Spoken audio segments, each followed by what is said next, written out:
Hi, everyone. My name is Jane Kleb. I'm the chair of the BOLD Alliance. We're an organization that works with frontline communities.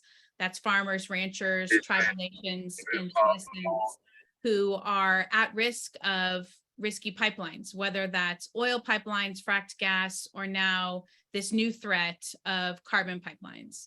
I'm mostly known, and BOLD is mostly known for our work on the Keystone XL pipeline. We proudly stood with farmers and ranchers for over 12 years to stop the use of eminent domain for private gain. That's one of our biggest concerns whenever it comes to pipeline projects.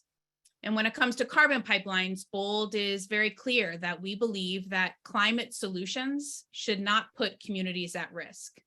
And so we as an organization believe that climate change exists, but we certainly don't believe that those solutions should put our communities at risk. And rural communities in particular should not be seen as collateral damage, so big corporations can make a bunch of money pretending they're taking action on climate.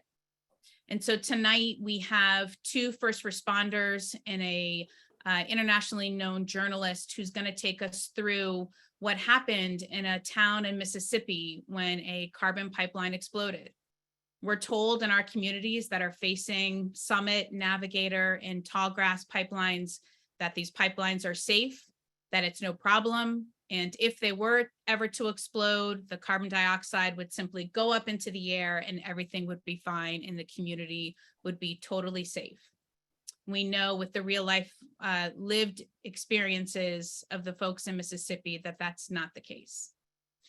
Dan Zegart is a investigative journalist. He works with an organization called Climate Investigation Center. You may have seen his article that we believe deserves as many awards as possible that was featured on the Huffington Post. He's written for the New York Times. He's been featured in PBS Frontline, 2020, 60 Minutes. He's written several books, and it is an honor to share tonight with him and the two first responders. And so with that, I'll turn it over to Dan. Great, Jane, thank you. Of course, most of those accomplishments are not true, but I appreciate it. No, it's this is the most significant thing I've ever done, I think, and I have worked for a lot of people, and I'll tell you why. Because this is one of those situations where a group of folks in a little town in Mississippi have had an enormous impact on national policy. I always believed that was possible. A lot of people didn't, but we successfully kind of took this story and ran with it.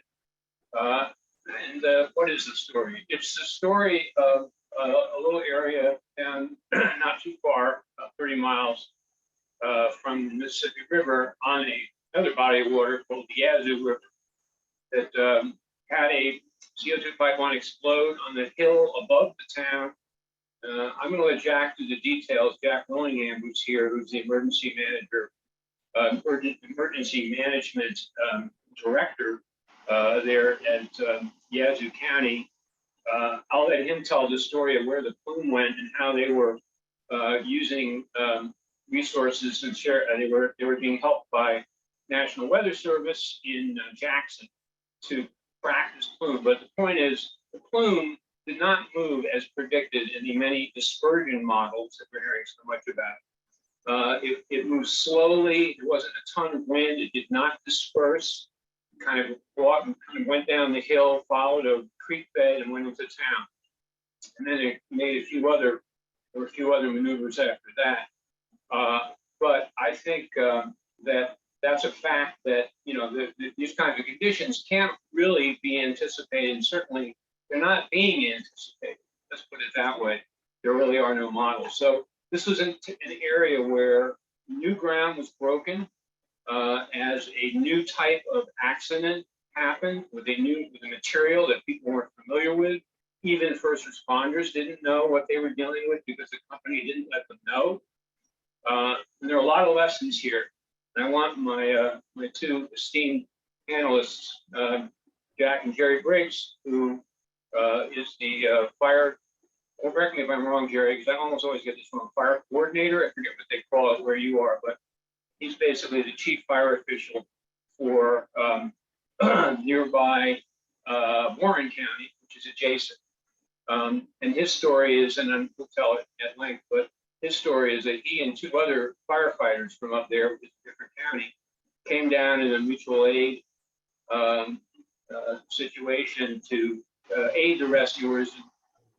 Jerry and his two counterparts have had some, fortunately, and very recently had some very advanced training about hazardous situations, which he'll tell you, I think, was one of the reasons why they were successful.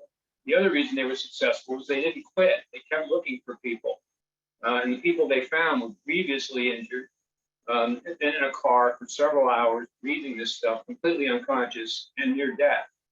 So anytime that I think someone from a pipeline company says there are no proven fatalities, you could tell them that, you know, another couple of hours without Jerry Briggs and his people, and there would have been some fatalities. Anyway, excuse me, I'm getting over a little thing here. But so let's just start with Jack. And Jack, would you walk us through how you found out about what was going on and what you knew when, as this sort of went on? All right, this was a Saturday night, and I normally have an 8 to 5 hour job, so it was a weekend. I'd been traveling to an adjacent town with my family. And as I'm coming back into town, pulling up my house, I was monitoring the radio, and I hear my dispatch center report that there was a green cloud, hazy cloud, and a smell of raw eggs reported in the area of Highway 433 and Highway 3. This intersection is about where the community of Satartia starts. This was the initial call out. Anybody that's had basic hazmat, when you first hear about a green hazy cloud and raw eggs, the first thing you think about is chlorine gas, which is a bad situation in itself. But we couldn't think of any place in that area that might have a chlorine gas leak that would cause that big of a deal, except for maybe the local water facility. So we immediately dispatched first responders. As they're responding, we start getting calls of people who were having trouble breathing. Then we'd have somebody pulled over that was having a seizure. So we realized that we've got a serious problem. We just don't know what it is as of yet.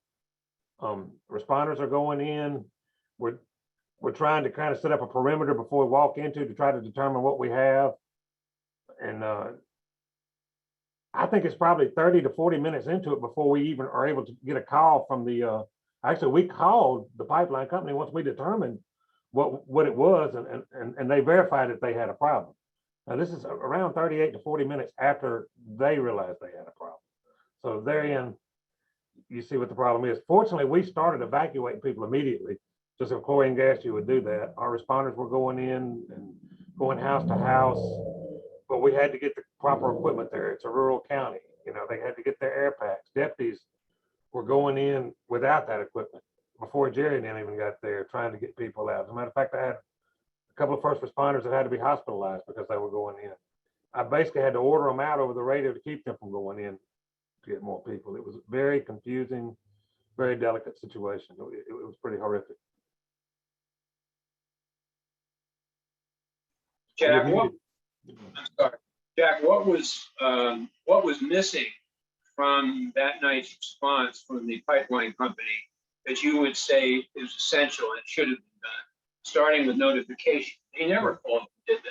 No, they didn't. We called them. Fortunately, the fire chief in that area, who works close with me, had experience working in this field and had contacts that some other people wouldn't have had. And it still was 30 minutes into it before he called them and verified that they had a problem. The original 911 came in at about 7:13. From records that we have, Denbury had a report of a pressure release at about 7 p.m. And it was probably around 7:35 before we were able to make contact with them. So, you know, that's a lot of time that was wasted that responders could have went in prepared with what they needed, going in, doing what they needed to do, and evacuation could have started sooner. Unfortunately, this was about 7 o'clock at night because a lot of your residents were awake. A lot of them were gone out away from the house. A lot of them were there. Had this happened at 1 or 2 o'clock in the morning, this could have been really horrific. Another problem we had is the ambulances was responding to this, not knowing what they're going into. I don't know if you realize it or not, but carbon dioxide shuts vehicles down. So our response vehicles going into the cloud were being shut down in the cloud. They couldn't get to the people. Jack, what did you, how did you keep track of what was going on with the plume or the cloud? Tell me about. After we determined what exactly we had, I fed that information to the National Weather Service. I have a good partnership with them there in Jackson, which gave us, with the correct atmospheric conditions, gave us the plume and the direction in which everything was going, which allowed our responders to evacuate who we needed to do. Now, the difference between that and the cloud that maybe they had ahead of time is CO2 reacts differently in different atmospheric conditions. This just happened to be the worst time this could happen, pushing everything down to the ground. The accident happened up on a hill. This town's down in the valley, so it's pushing it all down in the valley. It reverts to ditches and low lying and creeks. This is a riverside town. So where is it all going? Right to the town. Okay. Yeah. Now, what happened over time? As in other words, but let me ask you this question first: how far did you figure that cloud traveled during this incident? In other words, we've heard estimates that it will only go so far. This cloud actually, it wound up on the other side of the Yazoo River, isn't that right? Or part of it did. It was probably about 3.5 or 4 miles. Right. If I had to guess, it is at least 3.5 or 4 miles. So we had that plume extended, and it actually could have traveled further, but that's where we felt that it was still dangerous, 3.5 to 4 miles in that direction where the wind was blowing. Not a big circumference, but in the direction the wind was blowing, about 3.5 to 4 miles.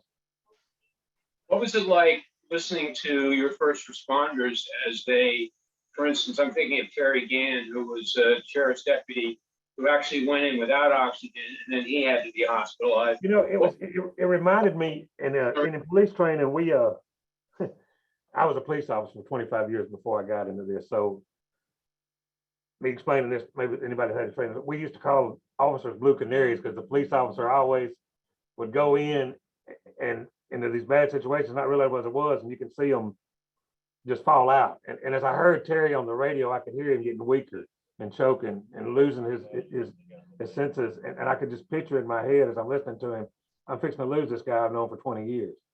And I'm hollering at him, telling him, you've got to get out. It was just horrific. Yeah, you told me that you talked to officers under fire, and that this was sort of like that. This guy was just, in a way, he wasn't making any, and also he wasn't making any sense. That was affecting his judgment, right? That's what I'm saying. He was very disoriented. Yeah. You can hear him going down. You can hear him, like I say, when I say losing his senses, it's like he was getting more and more confused. And the more I'm telling him to get out, I'm not even sure he's understanding me. We were able to send some more in with him to get him out, fortunately. We had numerous responders down there. The volunteers and the deputies and the aid from the outside community was just tremendous. How many people would you say altogether responded to this, including just whatever, so many people in the ambulance corps and so on? Could you give us overall response before the night's over with Warren County, with our Yazoo County responders, deputies, ambulance service. We had Mississippi Department of Environmental Quality, MEMA, Mississippi Emergency Management. You probably had 50 to 60 people respond. And of course, we had to block off a large area. You had Highway 3 is the main artery between Yazoo City and Vicksburg, and it's a lot of travel on this highway. I don't know if you know it, Vicksburg has casinos. It's a lot of travel back and forth. There's a lot of trucking travel back and forth in there. Highway 43 is another intersection. So we basically had traffic shut down for the only way through for, 18 hours. Pretty significant outlay of money in the sense of all those personnel working for a little county like Yazoo, not a little county, but not rich county like Yazoo. Yeah. And when I was actually able to get on the scene down there, as I went into the town, it honestly looked like something from a zombie apocalypse. The town was just abandoned. You still had that haze. Even this was 4 or 5 hours into it before I was, after I had cleared the command center and went down and started seeing what was going on down there. And it was just an eerie scene down there. Okay, let me turn to Jerry Briggs, our first responder who went in and rescued some people. Jerry, just I want you to, if you would start with just how you were, what your thinking was about what you were going into and what your level of knowledge was. Just confirm for us, if you would, what you knew going in and what choices you decided to make. Well, I mean, actually, when we got the notification, actually, we were, several of us were in Vicksburg at a function. And one of the deputies came by me and just said, "Hey, you heard what happened in Yazoo City?" I said, "No, I hadn't heard anything." Because usually Jack calls me if something's, going down. And he said they had some large explosion up there and they've got people injured and searching. So at that point, we didn't know anything. So obviously I called Jack, and Jack was very brief. When I said, "What do you got? What do you need?" He said, "I don't know what I have, but come on." So, being that it was an explosion of some sort, we knew we were going to have to take resources with us. We would be coming from the side that they couldn't get to, obviously.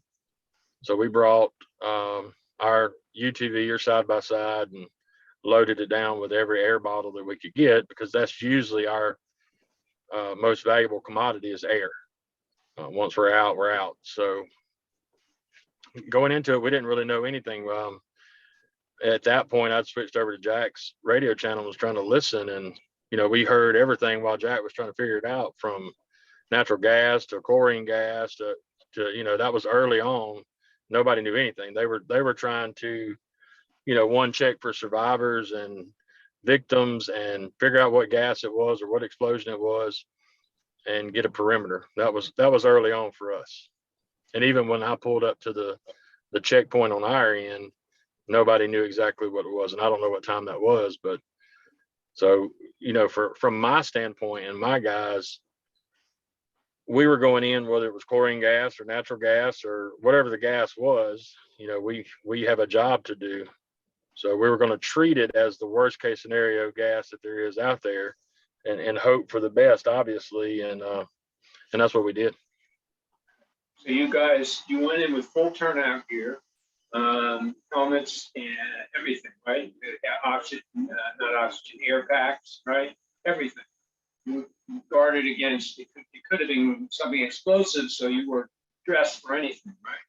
Yeah, we put on all of our gear, head to toe, air pack, turnout gear, the whole 9 yards, anticipating, of course, granted, if it was a natural gas explosion, that wouldn't have done us a whole lot of good, but we prepared for the worst. And as soon as we left the checkpoint that Jack had already determined, and set up at another intersection, we were on air at that point, breathing air. And we went into the town of Satartia. And like Jack was saying earlier, just door to door, and the sad thing is, you had cars at home and TVs on and that kind of thing. But like Jack said, on that night, I mean, most people are in the Yazoo City eating supper in Vicksburg, doing their thing. So it was really difficult to ensure that the town was clear. And, we found, I think Jack and them found a vehicle sitting in the middle of the roadway, brand new vehicle that was abandoned. So you really didn't know what you had. You just had to start checking. So people's cars stopped functioning and they just got out of their cars and just went off somewhere, right? That was kind of the That's right. Their cars were all over the place, I understand. So the CO2 will actually displace oxygen, and your car is internal combustion engine. It needs oxygen to make fire to run your engine. And so when it doesn't have oxygen, it dies. And that was one of the reasons why first responders from the area who were close in, right? There's a fire station pretty much just up the hill, a little ways up. They couldn't get in because they couldn't take their vehicles into the cloud, right? Correct. That's what I heard from yeah. Is that right, Jack? Yeah, that's correct. And it goes on. It was a lot of crazy stories that went in there. I had another team that was on the other side of Jerry that had been in and out. And at one point they were running low on air themselves. Actually came across one of those vehicles that had died, had been shut down, and were forced to get in it and use it to get the victims on out, get them on out to safety. I mean, it was an action movie type situation out there. Was a lot of heroes involved. Absolutely. Jerry, tell me about your rescue. Take me through that with you and Lamar and Shane. Tell me how that went down. So, yeah, our deal was we went, and I think, Jack, you can correct me if I'm wrong, was it 433 was that intersection with Highway 3? Turned on 433, and I believe it was gonna be Perry Creek Road. That's So right. when we got to that intersection on Highway 3, we're coming in from the south side. Satartia would have been to our left, the town. So that's, the populated area of that area. So that's where we went first, and we encountered the deputy that was going door to door. We were even hearing Jack's pleas with him, to get out, because this guy was basically dragging himself door to door. You could see that he was in distress himself, but he wasn't going to quit. And we were pleading with him, we've got it. You can go get out of this stuff. So we searched the town all the way to the river and just door to door. And we were done with that. And I think one of us, I'd radio Jack or whatever and said, we're done with the town. What do you want now? And he's like, well, just come on back. And I said, was there anything else that we need to search while we're here? And he told us to check the other side of Highway 3 on 433, that there was supposedly, a reported car sitting on the side of the road with the door open. So we got to that intersection, and we're low on air. So I asked my two guys that were with me, what do y'all want to do? Y'all want to keep going, or y'all want to go back? Y'all want to, rest? I mean, we're in 80 pounds of gear and been walking for 20 or 30 minutes. And actually, Shane looked at me and he said, we came here to do a job. Let's finish the job. So across the highway we went, and we encountered that first car that Jack had told us about, which was vacant. There was nobody in the car. That was just another one of those vehicles that had stalled out, and the person got out, I think caught a ride with somebody else that was coming through the area. And after that, Jack had told us about the gravel road, that there was a few houses on that road that needed to be searched that had not been searched yet. So we took off down that gravel road, and that's the first time I'd actually heard the sound. I guess with all the equipment on, I couldn't hear it in the side-by-side running, but it sounded like a jet had crashed off in the woods beside us. It was that noisy, you couldn't hear anybody talking. We rounded a curve, and Shane and I are sitting on the back tailgate facing backwards, and Lamar was driving, and he had his air pack in the seat beside him, still on air. But he hollered out, hey, we got a car. Well, I'm thinking same thing. It's going to be empty. It's, somebody abandoned their vehicle and got to safety. And as he rolled up beside it, he probably said a few choice words and said, there's people inside. So at that point, as soon as he said that, our side by side started dying. It was, it wasn't getting enough oxygen. It was starting to die out. So we bailed off the back. I told Lamar, turn around and go away from us, try to get back to where our side by side would run. I didn't want that to die. That was our way out as well as the victim's way out. Told Jack or whoever was in command at that point that we had found some victims, and they were all unconscious, to advise the ambulance that we'd be coming out with 3 unconscious victims. There was two males in the front of the small sedan and 1 male in the passenger side rear. All were slumped over, had frothy stuff coming out of their mouths, their nose. The 2 in the front were not breathing as well as the one in the back. So we beat on the windows. They would not respond. So we took tool and busted the glass out of the car. The car was still in drive, but not running. We secured the car so it wouldn't take off or roll on us. And we got keep in mind, our side by side has all of our air bottles, our gear in the bed of it. So we got the first one out, drug him to the side by side, got him over in the back of it. And at that point, we were trying to decide whether we were going to get the other 2 or take this one out, what we deemed to be the worst of the 3. And I think Lamar said, we're here. Let's just get everybody we can in the back. So that's what we did. We loaded all 3 of them. Even through all of that, loading them up, none of them regained consciousness. They were all just unresponsive. So we did that. Shane actually hung on the side of the side by side because there was no room to ride. I went through the passenger seat and laid over the back of them, holding on to them so they wouldn't. I was fearful that they would come to and fall out, panicked. I don't know what they were thinking or doing when they went unconscious. And, you wake up in an environment like that and these, what I call spacemen with all this stuff on, looking at them, they would probably panic and jump. We loaded them up and we came out and actually met with Jack's crew on Highway 3.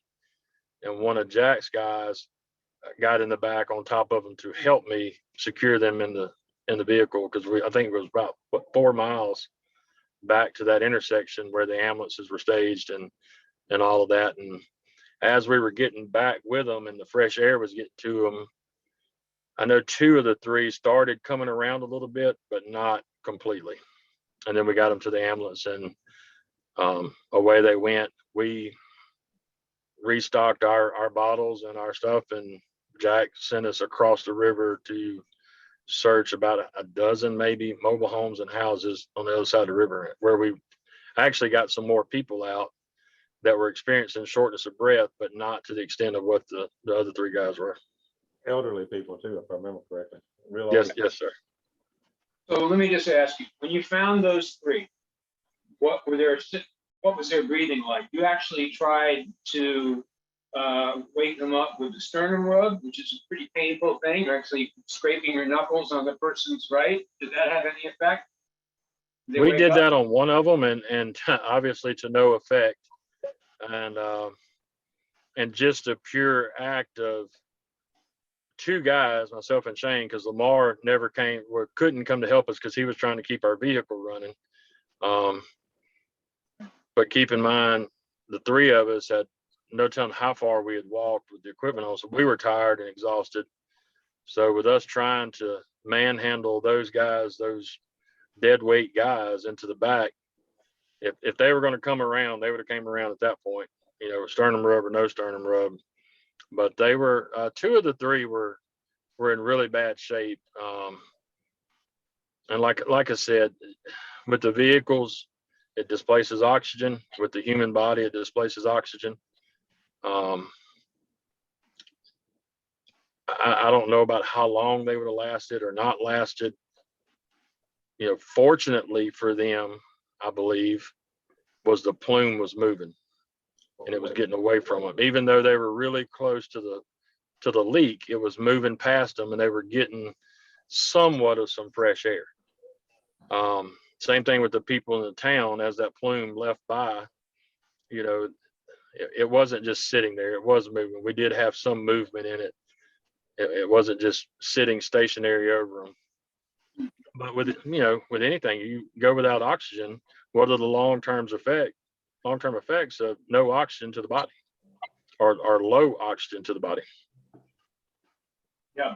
So these You guys, got to realize, Dan, at this point, it's still CO2 is still coming through that line, even though they shut it down at 7 o'clock. that's important. I want you to talk about that for a minute, Jack. So this idea that you can suddenly shut down CO2 pipeline and make it just stop expelling product is what? Absolutely BS. Okay. I mean, it's not going to happen because the points are so far apart and there's so much of it pressed in there. I mean, it's going to take several hours for it to bleed off. Now, it's not going to cause a bigger plume like it did initially because it's more of a controlled release once the pressure comes out, and it's going to dissipate more like they think it would in that controlled release. But it's still going to be coming out for several hours. It's not just going to shut down. And it's like Jerry said, it's a deafening, roaring sound. I mean, it's like being under a Delta Airlines, but sitting there beside it. That jet engine sound that you were talking about, Jerry, was actually the sound of the pipeline expelling the product, right? It was this huge pressurized movement of that stuff. Yeah. Yeah, I mean that's what it was. I mean, high pressure in a small hole, just it made a large roaring sound that you couldn't hardly hear each other talk. And I think Jack can probably help me.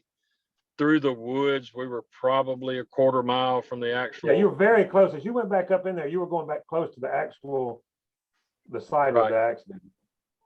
Right.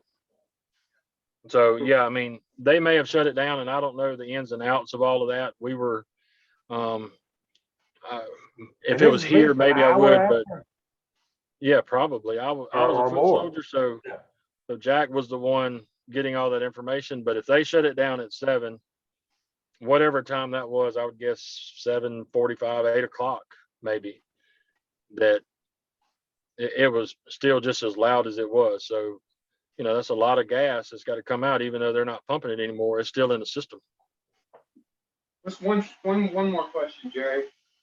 Those 3 men that you found were among the most seriously injured, as we've learned, as we looked at a lot of victims. Would you say they were close, given their respiration and which was barely there and everything else? What kind of shape were they in? Were they close to death?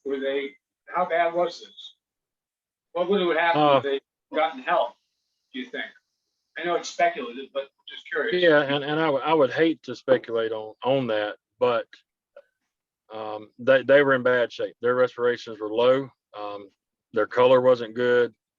Like I said, they were starving for oxygen, and I'm guessing probably for an hour or more. And I don't know what time. I'm sure Jack's got all the times we made the grab, but however long that had been, these guys were just driving home, minding their own business, and their car dies, and then they get overcome as well. And fortunately, they were, I guess, in the car that had some oxygen in it because all the windows were up.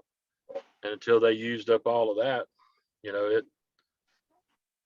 I think just from the medical side, you go without oxygen and you go without life. So I don't know, how long they would have lasted sitting in that car had we not been there, but I'd hate to find out. I'm glad we found them when we found them, and they're doing better. And it's a good ending, but it could have been worse.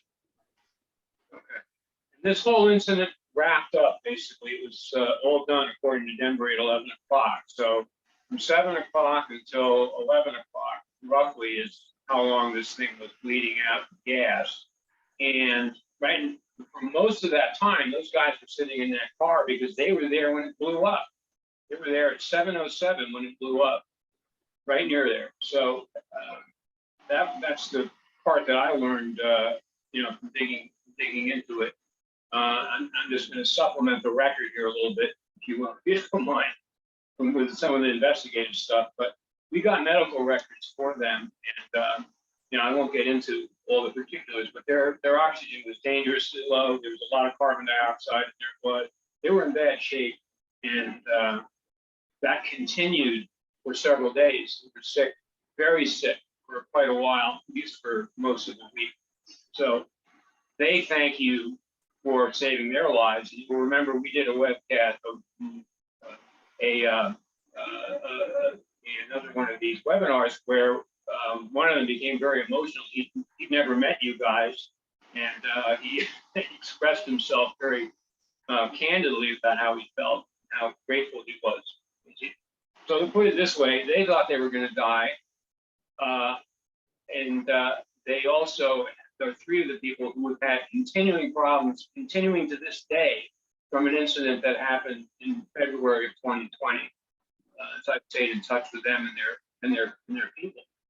Okay, so let's do this. I know there are questions pending, and I know we also have another thing to discuss. We discussed the federal agency that has changed direction, apparently, at least temporarily, on this, as a result of what these folks went through and the story and everything else that we've been doing to get attention for this, going to Congress, talking to Ropana and his people.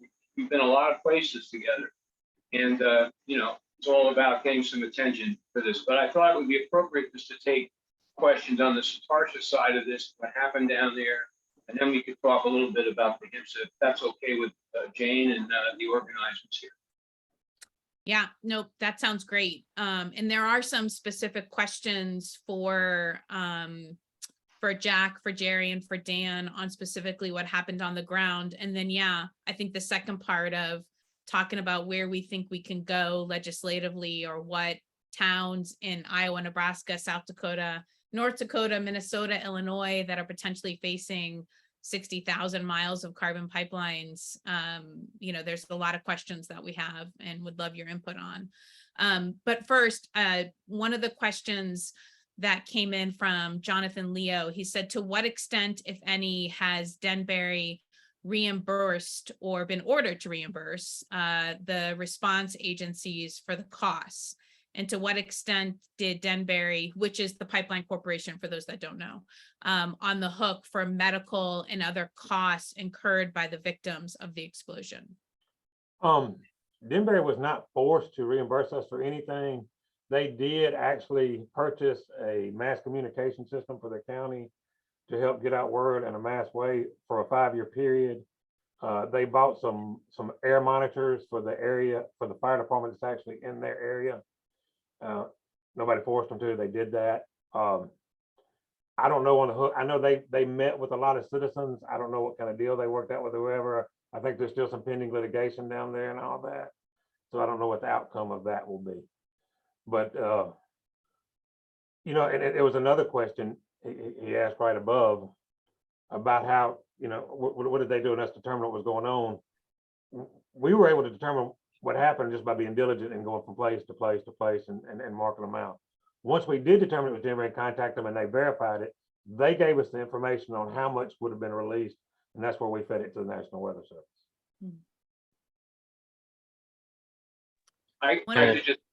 I'm sorry.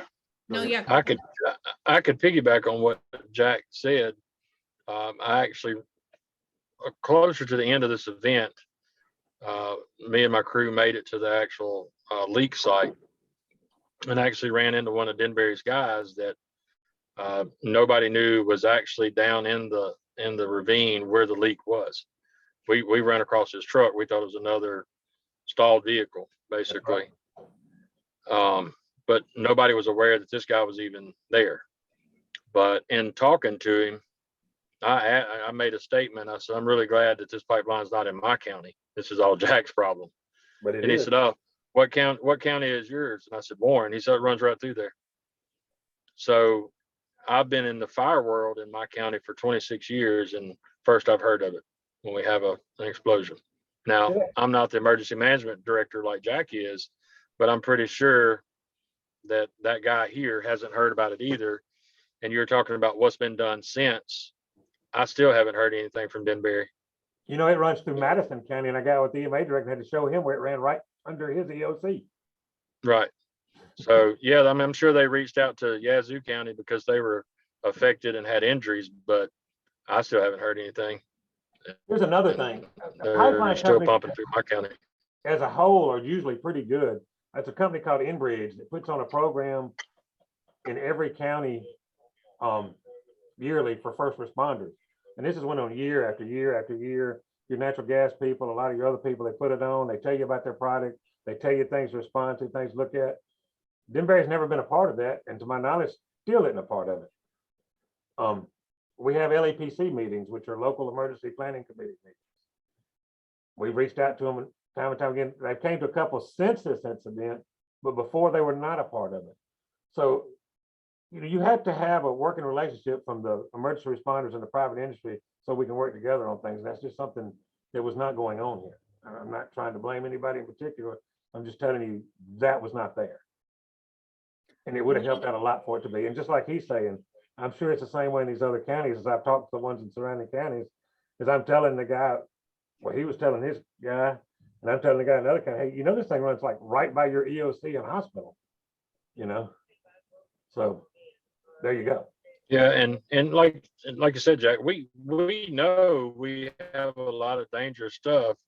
In my county, I have a river, a railroad, an interstate. I'm aware of a lot of dangerous stuff that goes up and down all of those forms of transportation. But, you know, I see it as the individual companies, like Jack said, whether it's, you know, going through our pipeline awareness group or whatever, they need to be reaching out to these communities. And most of mine is very rural, just like there was in Jack's case, that you're provided a volunteer fire department that has low income, I guess would be the way as far as equipment. And I know that they had bought some monitors for Jack's community up there. You know, my department still don't have any. You're talking $5,000-6,000 for an air monitor that we don't have the It will money to pick up provide that, them, yeah. but we have to pipeline them. You know, Jack, and Jerry, I've been working with different communities across the country on pipelines, and it is a common story that a pipeline, when they're trying to get their pipeline built, they go around to communities promising everything's going to be fine. But then you fast forward 20 years or 25 years, and all those people, when the pipeline was built, have moved on, are no longer in the first responder emergency response lead team, and people forget. And the pipeline company, maybe unlike Enbridge, who's doing the yearly thing, but most pipeline companies are not doing that. And that MSDS or all these other things that you all would need to know, or citizens would need to know, kind of falls off to the wayside. So that was one of the questions. And I know you alluded to it, but I was very curious specifically. Once you realized that, yeah, exactly, the maps of the pipelines. It's funny, they came by like 2 days ago going, hey. This is Oh, the yeah. county. Yeah. Oh, now they have that. And I've seen the map of the pipeline, and you can't tell heads or tails of what it is. And I've actually had our guys in my office request a more detailed map showing roads and streets. And that's Madison County you see there. That little line Right. is Yazoo County, it doesn't show all of it, and Warren County ain't on there.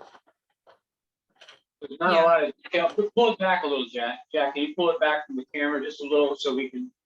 Okay. Yeah, that's it, huh? So how did you determine, once you realized something was going wrong, how did you know that it was a carbon dioxide mixed with other Again, chemicals? I'm very, very fortunate to have a fire chief and a deputy director that he actually he's a volunteer, but he works for the state oil and gas board now. He actually was a contract welder throughout his life. He's worked in the oil field on pipelines. He actually worked for Denbury. So he has a knowledge that a lot of people would not have. And it came in very, very crucial to me that evening. If it wasn't for him, I might not have been able to determine it so fast. He had contacts, he had a knowledge.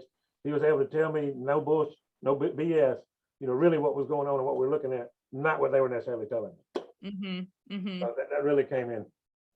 And do you know, one of the things that a lot of the landowners are now concerned about that are in these pipeline routes is how far apart the valves are going to be, the shutoff valve? That's what I was saying. It was so far, how many miles apart are they? They're several miles apart. How much cubic feet of product is in that once it gets shut off? Exactly. Again, land shift monitoring. This is what caused this accident. That particular month, there had been a tremendous amount of rain. I think it was twice the normal level around Yazoo County. These are in the hills, and the hills are Yazoo dirt is very unstable. Let's call it Yazoo clay. I'm not just naming it Yazoo dirt. It's actually called Yazoo clay off the Yazoo River. Very unstable shifts. Who's monitoring these land shifts to make sure these problems don't take place? The new guidelines have got a lot of stuff that's requiring that, but my question would be is, who's making sure that they're doing what they're supposed to be doing? Whose responsibility is it to monitor these new guidelines? Because I don't see where it's anybody's responsibility until they can come in after this happens and go, oh yeah, they weren't doing what they were supposed to do. Well, by then it's too damn late. Jack, you're talking about the guidelines that are going to come Yeah. down. All agencies, you mentioned it, right? The program. Yeah, that's what I'm talking about. I mean, I'm glad they're there. But I want to make sure there's going to be somebody that's going to be there to make sure that they're doing what they're supposed to be doing.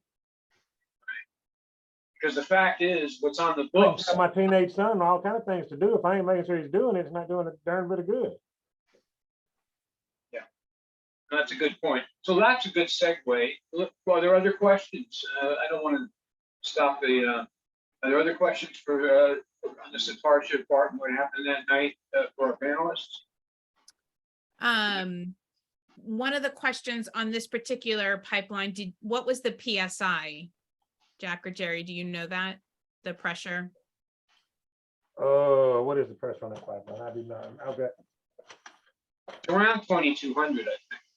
Okay, yeah, the ones that are being proposed, the Summit Carbon. 24-inch line. 24-inch, yeah. And the ones that are being proposed, yeah, some are 4, 6, 8, they're all different sizes depending on if it's a feeder line or whatever, but Yeah. up to 2,400 Yeah, pressures. and like I said, the different ones got, I would better read it and see what it is.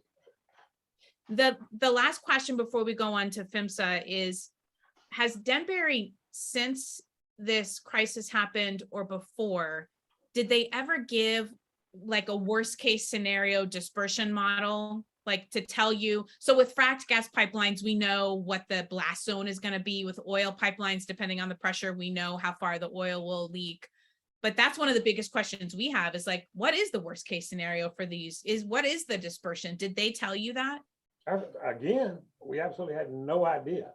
That's what I'm saying. A lot of these other pipeline safety things, they will go over this type of thing.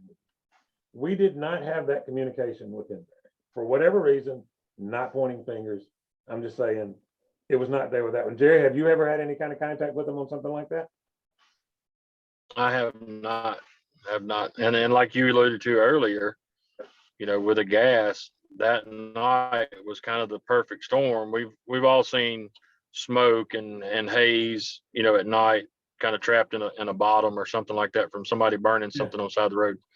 That's kind of what we had. It couldn't escape. It couldn't just go up into the atmosphere and go away. The temperature was like, it was the perfect storm. It's like he says. And as I read the PHMSA report, none of the predictions or models they had showed those atmospheric conditions. I never saw their models ahead of time. I'm just telling you what the report says. So apparently they didn't look at the worst case scenario, or they didn't know the worst case scenario. Let me just say one thing. So in 2015, they did I got this through, I forget where I found this, but it was a Denbury document that showed that they did a mock leak, but under very sort of, you know, kind of a limited thing where it was a very big pipeline. The gas didn't disperse very far. They did it, I don't know what weather conditions they did it under, but all I can say is that having looked at that and then looking at what happened in Satartia, there's really been no help to you guys. It did not predict what happened. I'll send it to you. Okay, 8 months after this happened, you remember in October, they had another incident right down the road where they had a valve and they were working on it and they had to release. And once they shut it off, that valve had to bleed off for 20 hours in a controlled way. Now it all did disperse as they thought it would into the air. We shut down the highway for this particular incident. We didn't have to evacuate anybody because it dispersed. But releasing it in a controlled way and releasing it uncontrolled is two different animals. What happened on that night on February was an uncontrolled explosion release. I don't know how you would predict that model when you've never had it happen. I mean, this is the first known incident like I know of in the world. So how are you going to predict that? Right. And let me just say that incident he's referring to happened in the second incident that same year, in October, right? Yeah. For a 2-day period, and more gas came out there than came out in the first incident. Correct. Right? Yeah. So it was just the sort of by the grace of God that it happened well outside of town on the flats, not up, didn't come from up on the hill. Right. And it stayed, you know, they were kind of, I interviewed one guy that so the company came to him, people came to him and they said, well, what's going on down here? He said, well, they're having again. It's Betsy. And they said, well, the wind is going that way, so you should be fine, you know. Yeah, well, again, we had to kind of find out about that. You know, we walked down there in it and had to make it shut down the highway.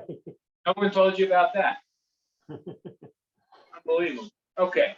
All right. Any other questions on this part of our thing here? No, I think we can transition to PHMSA. And what's next? All right. So Jack was actually interviewed by these investigators when they came down, what, in the early spring or something, Jack? That's right. Yeah.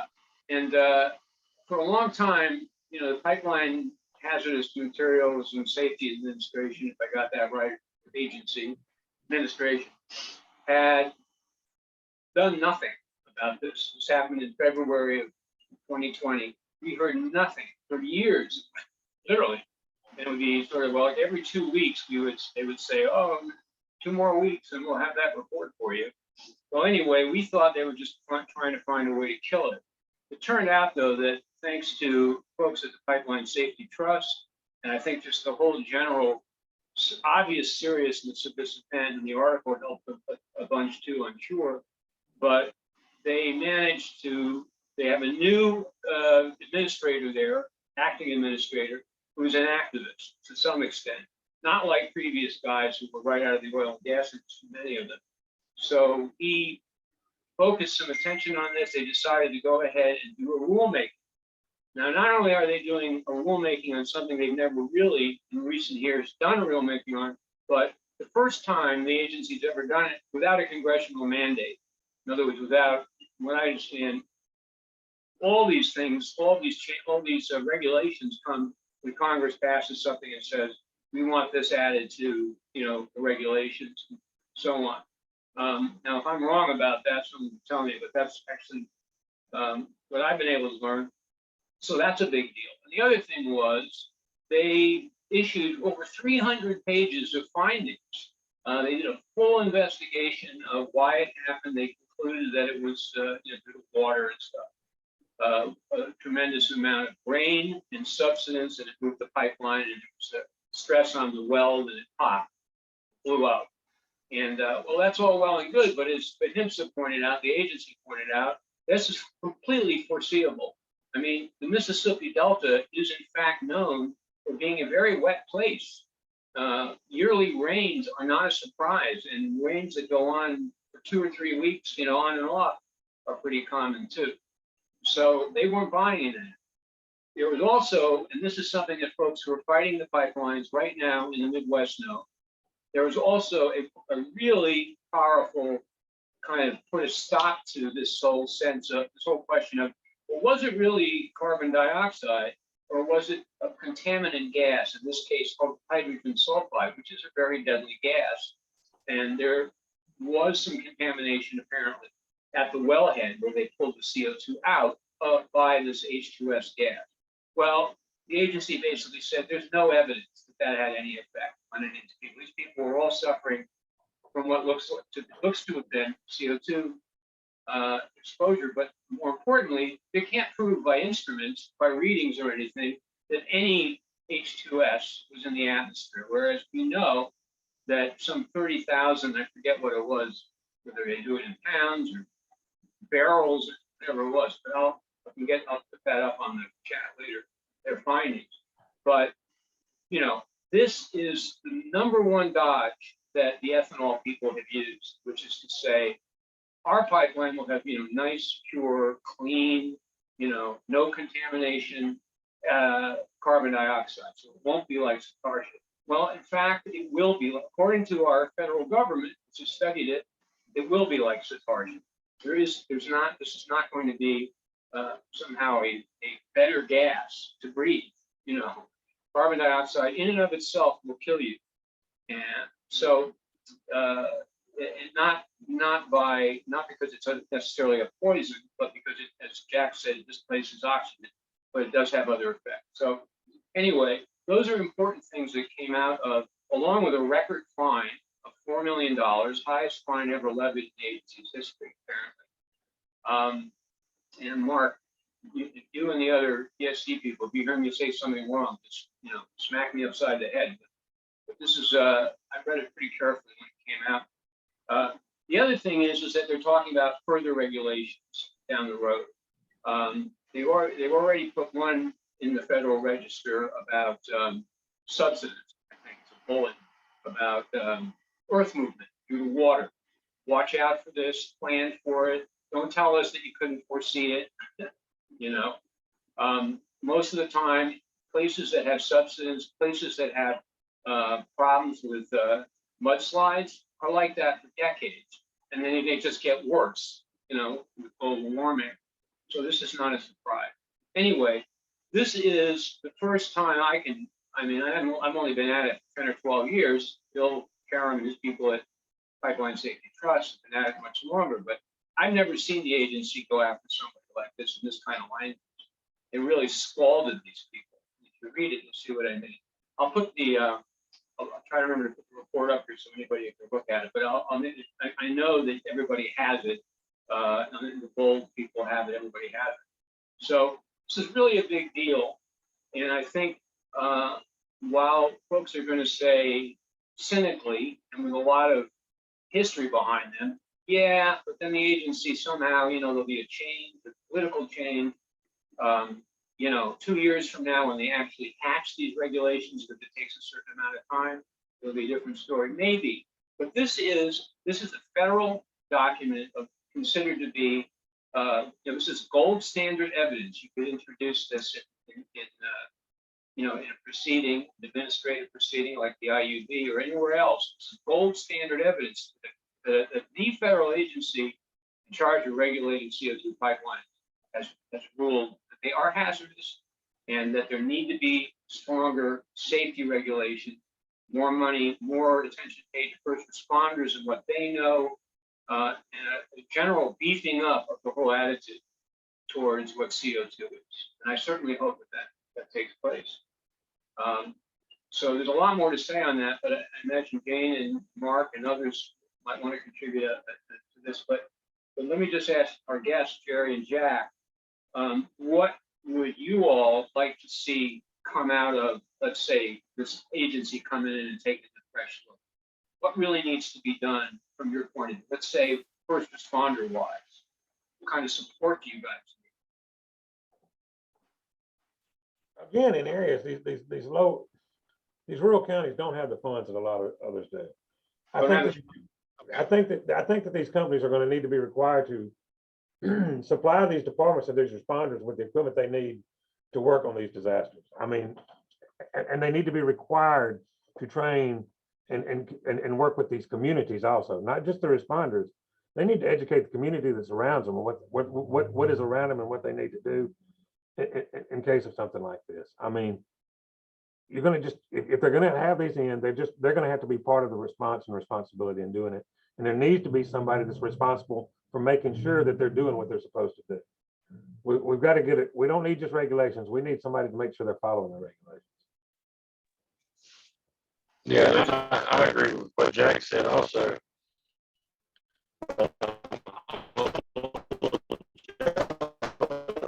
Jerry, you're breaking up a little. Against a mass warning system. That ain't better now. We have a community that the pipeline runs through. The best I can tell from their cartoon map, that runs really close to this community is 25 miles from Vicksburg, but it's still in our county. They have 2 or 3 volunteer firefighters there, but it's kind of a lake community with 300 something people there, and I bet they don't know that this pipeline runs through.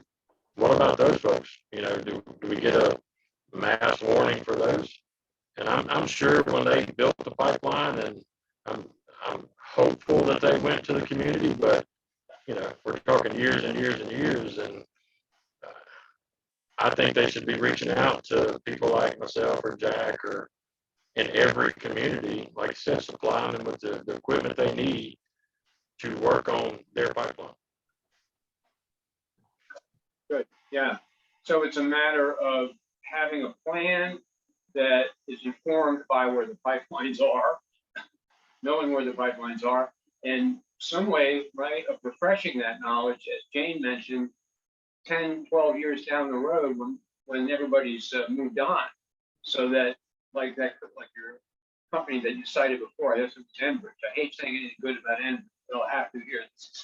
Because they're doing better than Denver, I'll tell you that. That they're going to have some kind of a yearly or bi-yearly or something refresher and bring in, the first responders and bring in all the people and the community. Right. Yeah, and then Jack, I think Jack can help here. Was 2018 our historic flood that we had, our 8-month flood? The one we have every 6 months? No, the bad one that lasted forever, flooded the Delta. Yeah, again, we had one in 2018, we had one in 2017, I had one in 16. So that pipeline runs through that area that was flooded. So we were out in the boat. We were out in the boat and we noticed the water bubbling in this particular spot. Didn't know where it's coming from. So after the water receded, months later, I went back to look, and it's a valve that's out of the ground. Most of our pipelines that run through, they'll have some type of contact information, for whatever. Yeah. This particular one does not have anything. Now, looking at the map, I guess it's a map. I understand that that's the pipeline that it is. Should have that. Don't have it. Yeah. So, just that knowledge of what's going through your community and reaching out to not only your responders, but like Jack said, to the people in the community. But I think it's like everything else. Once they get it in there, they're not worried about it. And what's remarkable from my perspective is that Congress, in this latest bill, that people are calling the IRA bill, that has healthcare and has lots of good stuff. It really does. Lots of good stuff for clean energy, et cetera. But it's really doubling the amount of 45Q tax credits that go to these carbon pipeline companies that will capture the carbon from ethanol industry, oil, and then pipe it through our communities. So pumping toxic, hazardous material through our communities to then supposedly magically sequester it under the ground a mile in North Dakota and in Wyoming and other places. But so they're offering all of that money to the pipeline corporations and the people who capture the carbon and then store it.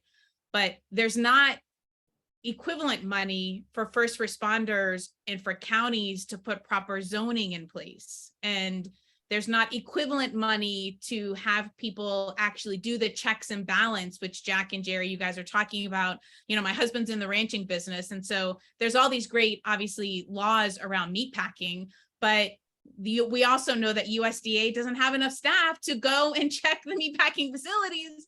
And so you can have great regulations. Are just local people Yeah, that that's are right. in the industry.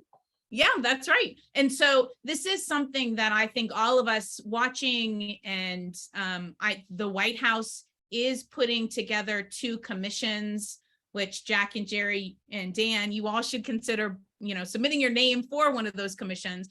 They're doing 2 commissions to study carbon capture and sequestration and to figure out where are the gaps, can this be done safely? What are the risks?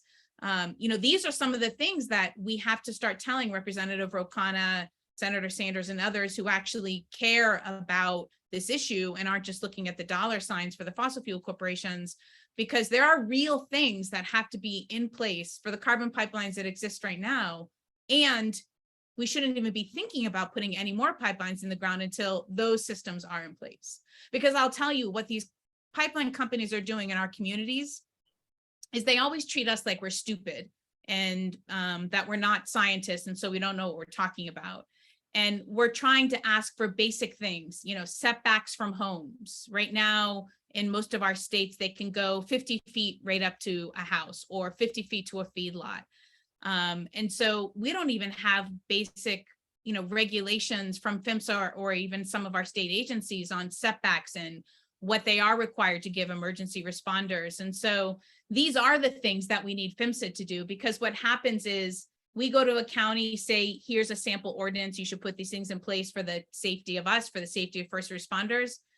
The pipeline companies say, oh, that's not the county's responsibility, that's PHMSA's responsibility. Then PHMSA tells us, that's not our responsibility, that's the county and state's responsibility. And so it's been a very frustrating 12 years of working on pipelines because there's lots of finger pointing. That's what I was talking about. I had no idea who PHMSA was until after this incident. I'll just tell you that. So that lets you know the gap in communication. I think another problem with these companies like Denbury, not putting the blame on them, they're honestly scared that it puts more liability on them when they start letting the community know what's going on, where they should be not thinking like that. Afraid they're going to tell them the wrong thing and they're more liable. I don't know. It's just, or if they educate them too much, they're going to be pushed out. And I think they ought to be thinking just the opposite. Everybody's thinking backwards nowadays. Just my opinion. Well, I think it's money. I mean, Yeah. The world revolves around money, and it's a whole lot easier to play some lawsuits and do some settlements than it Do is it right. thing up first. And that's what I think it is. How many lawsuits can you settle versus how much it's going to cost you to do it right? Agreed. That's Yeah. right. And I think that is what Dan's reporting, and Jerry, what your and Jack's experience is it's going to take all of us to keep on lifting all of this up and really demanding that some changes happen. It is not fair for a pipeline company to make $1.3 billion a year to capture this carbon and pump it through our communities, when then landowners get one payment and have to live with it for the rest of their lives, or their land was taken by eminent domain, and first responders don't have the proper equipment and training to handle worst case scenarios. So, you know, that's why we do events like this with the Pipeline Fighters Hub, is to try to keep that education going, so we then can talk to elected officials and lift up your stories to try to bring some change. We have in this county we have put together a program, Durwood himself, to talk to our first responders, to educate them, and surrounding counties. I don't know if he's been to Warren and done it. Went to several surrounding counties that have these pipelines, trying to educate our responders ourselves on it, where we didn't get any help. We just kind of self-educated and trying to inform everybody. Well, I appreciate you, Dan, Jack, and Jerry, and Mark for doing all the technical pieces of tonight. And for the folks that are watching, and for the folks that I know will be watching this, because we'll put this on the Pipeline Fighters website and on Bold's social media. And I'll just give it to you three, Dan, Jack, and Jerry, if there's anything else you want to say to folks before we sign off. I'll just say one thing, which is that I have to say that I've been at Iowa too, and seen a little bit what's going on in there. And I think one of the greatest things that I've ever been involved with is the idea of bringing a bunch of folks from Mississippi to talk to a bunch of folks in Iowa when they're both going through this same, pardon my French, crap. I mean, that one community here can handshake and give a hand to another community and say, this is what we went through. Don't believe this. This is what happened. You know, and these guys, as far as I'm concerned, they are the gold standard for,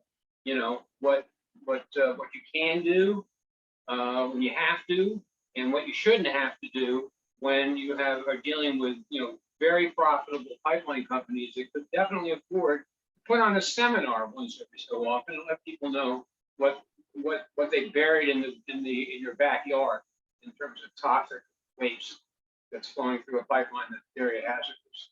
And this is the industry's waste. This is their CO2. They're trying to get rid of it, and they're really trying to get American taxpayers to pay for their garbage disposal. And it's going to be going on all over the country. It's part of Biden's global plan for dealing with climate change. And it's a big, fat, stinking mess. You're basing all this on a technology that has not been proven, and you're running pipelines that you don't really know how to maintain, and making false analogies to natural gas pipelines, which are not at all like natural gas pipelines, as the two gentlemen on this call can verify, because they've had lots of experience with all kinds of stuff. So, it's just been a great honor to be involved with both communities, and these guys in Mississippi are the best, and they've stuck with a lot of meetings, a lot of nonsense, and going through and talking to a lot of people. So I really appreciate that, and I appreciate you, Jane, for having us on. All right. What about you guys? Anything to say, Jerry, Jack? Sum up? Hey, just keep doing what you're doing, guys. We appreciate it on our end. Yeah, that's kind of the same for me. It's just, ultimately it's safety, no matter what we're dealing with. And we need the information, and I'm not fortunate that it happened where it happened, and we're very blessed in our two counties to have the resources we have. And it could have turned out a whole lot different, and then what? It didn't, but you have to prepare for that, and we're blessed it turned out as well as it did. Well, thank you, Jack and Jerry, for literally saving lives when both of you were talking about your stories and recalling your experiences. All I could think of is the people that I love that are on these pipeline routes. Our farmstead's about 1.5 miles away from one of the natural gas pipelines that they want to convert. to a carbon pipeline. So it hits obviously close to me and our kids and all the people who we love and we've been working with. So I want to thank you for saving lives, for hopefully putting a fire under Congress. Your word certainly put a fire under me, Dan. Your article, I think, came out at the exact moment that all of us were being threatened with these carbon pipelines and didn't know anything about them. And so you provided a huge educational service for us to understand what we're now facing. And I'll just end with saying, we're not giving up. We're gonna fight these pipelines and do everything we can to protect people's property rights and to make sure that first responders have all the tools they have to keep themselves and keep our community safe. Thank you. Jane, and I know if there's anybody who can, you know, hammer that home, it's you. Did not give up. So we've got 20 minutes left. Are you okay? I mean, should I get my guitar or something? And okay. No, we're great. It's perfect. Right. All right. Thanks, everybody.